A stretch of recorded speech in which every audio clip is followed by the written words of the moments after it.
Hello friends, welcome to Creative Medicine. In this lecture, we will learn about Rati, 26-year-old female, has been diagnosed with suffering from depression.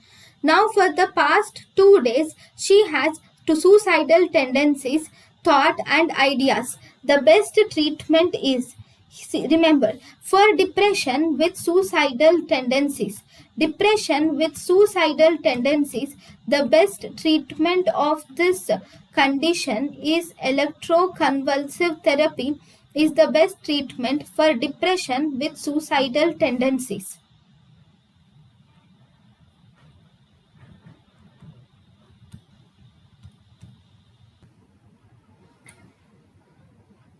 Thank you and thank you for watching.